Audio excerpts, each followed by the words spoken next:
What's good, everybody? It's Alex Camuno here with the Money Monopolizers, and I'm back for another Whiteboard Wednesday. Today, what I'm pretty much talking about is the facts about getting wealthy. And I'm going to pretty much be using the Cashflow Quadrant from Robert Kiyosaki's book, Cashflow Quadrant, to explain this topic. If you haven't heard about Robert Kiyosaki's Cashflow Quadrant book, you should definitely go check that out. It's a great read, very informative, along with his other book, Rich Dad Poor Dad. If you haven't read it, I definitely recommend it. It's a game changer for most people, should be for everyone. So I'm gonna pretty much be using the Cashflow Quadrant to explain this concept. So what is the Cashflow Quadrant? So the Cashflow Quadrant is essentially just a chart or table that, depending on how you look at it, that shows different methods of income generation. So let's get right into it. So with the first quadrant, you have the E. So there's an E, the S, the B, and the I. So the first quadrant is the E. So most of y'all could probably guess, but that is the employee quadrant. Here's the self-employed quadrant. Should have gave myself a little more space. Self-employed quadrant. And then here, you got the business owner.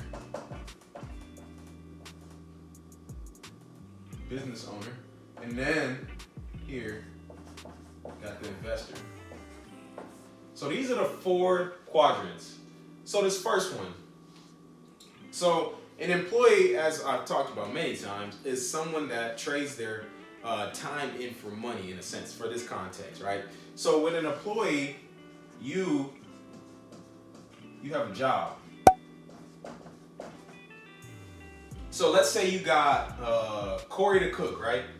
So Corey the cook is an employee at a restaurant. Corey the cook is an employee at a restaurant, and he has a job. So what comes with having a job? So typically, the reason most people are employees are because, number one, the benefits, right? So what do these benefits look like? Well, you get the 401k, you get your health care, you get PTO, you get all these different types of benefits, in addition to the fact that you also get a reliable paycheck. So you get a steady income. You know you can get that check because you're trading in your time, so you know you have to get that check, right? So conversely though, so what are the cons of being an employee? So here you get no freedom. And don't get philosophical with me. I'm not trying to have no debate. Just strictly finances. You get no freedom, right? So what do I mean by that? Well, you're working 40 hours a week for somebody. So if you're working 40 plus hours a week, I mean, they own your time for the majority, right? So, and I think the biggest thing here when we're talking about the employee is the fact that they're the ones paying the highest taxes, right? Have you seen the tax? If you haven't, go look at the tax brackets for 2019 and go see how much taxes the highest wage earners are paying. So yeah, you got Corey the cook. So Corey the cook is an employee, and he's been working at this job for a long time, and let's just say he's tired of not having any freedom. He's tired of working 40 hours a week. He's tired of getting murdered by his taxes, right? So Corey the cook says, well, you know what? I'm gonna go start my own company, right? So Corey the cook says, I could do this better.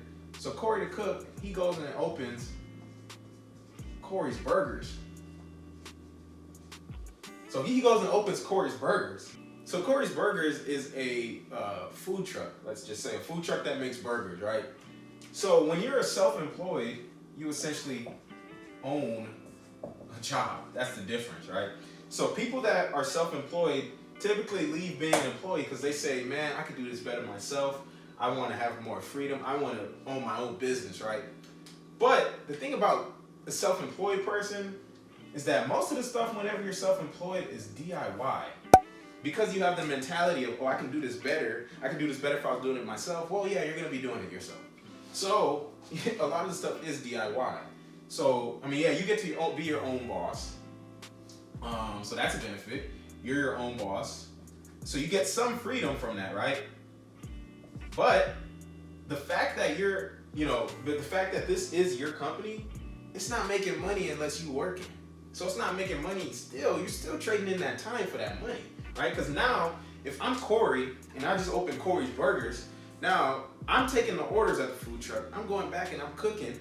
I'm going and I'm cleaning the dishes. I'm going and now I'm going to pick up all the ingredients. So I'm really the only one that's in this business, right? So because of that, what does that mean? Well, I mean, that means I'm working, stupid hours now, 60 plus hours a week. On top of that, you have to pay multiple taxes when you're self-employed, right?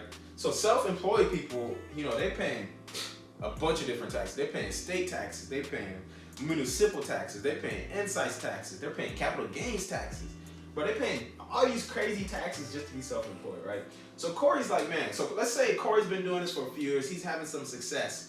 He's been, murdering himself for a few years. And he's like, man, I need to leverage myself some more. So Corey, he goes, and now he becomes Corey's Burgers Incorporated, right?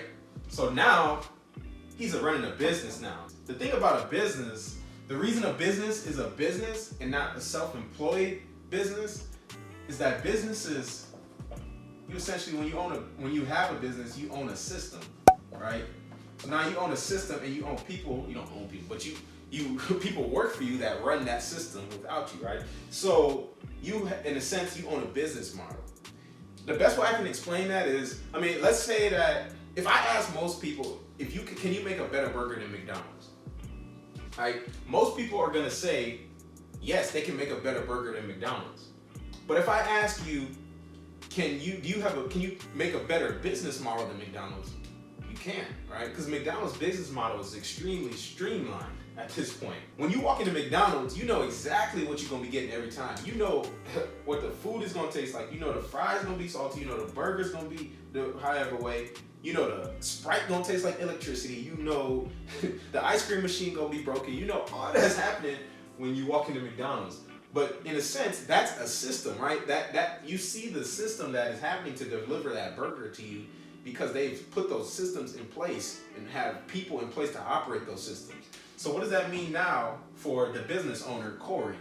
So Corey, he hired people to come, run his business now. He got a cook, he got a dishwasher. Let's say he even hired a manager for the place. This gives you freedom, right? So the common theme here is time, right? I'm trading in my time in both of these. But here, I don't necessarily need to trade in my time because I have other people to do that for me. So because of that, I can do whatever I want now. I'm the owner of this business. I don't have to be in this business day to day. I have brought it to a point that it's successful and it can operate without me. And that is what you want in a successful business. So another, amazing benefit of having your own business is the fact that you can take advantage of the ridiculous, in a good way, tax benefits that businesses have, right? Because the thing about it is the federal tax code has so many loopholes in it that businesses can exploit legally that it's ridiculous. That's why a lot of these companies aren't even paying any taxes, right? How many of y'all knew that the biggest company in the world, Amazon, paid $0 in federal taxes in 2018? In 2018, Amazon made $11 billion in profit and paid $0 in taxes. You know how many people were irate because of that? 60 of some of America's biggest companies reportedly paid no federal income tax for 2018. Okay, there are a lot of things that aren't illegal, but they're immoral.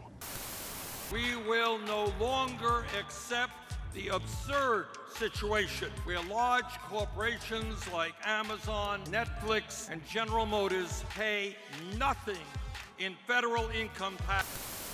Yeah. But, to be honest, that's just market capitalism. That's all it is. So they're taking advantage of the tax loopholes, right? So that's essentially what happens whenever you are a successful business owner. So let's say Corey is in his business. He's like, man, okay, I want to scale this. So Corey is saying, let's say Corey, he's worth a bunch of money now. he's worth a bunch of money. Corey's now like, okay, I want to scale this some more. So Corey goes and he gets and purchases Tito's Tacos and Sam's Slushies. Right? So Corey is now investing, he's owning shares in these other companies. Right? So that, when I say that, that doesn't mean that you have to be a business owner or a wealthy individual to invest. Anyone can invest. The thing about investing means money works for you. Right? That's the difference now. Money is working for you. You're not working for it. So now I'm sure you're saying a common theme now between being a business owner and an investor, right? So what is the common theme here? It's freedom. You don't have to be in your business now. When you're operating as a business owner or investor, you are free to do whatever you want and still make money. Money is working for you. You make money in your sleep. And on top of that, when you're investing, you pay the lowest taxes, right? If you're, let's say, I'm making $100K at my 9-to-5 job, right? If I'm making $100K at my 9-to-5 job, I'm paying, I think it was 28% is the tax bracket that I'm in. To compare, if I flip a house, I'm only paying 15% in capital gains taxes. So you can see, 28% compared to 15%. The taxes, it doesn't even compare. So, that's one of the benefits that come with this. And then on top of that, once you start investing, that's whenever you start to exponentially scale your net worth. Exponentially scale your income. So that's that's the different methods of income generation, right?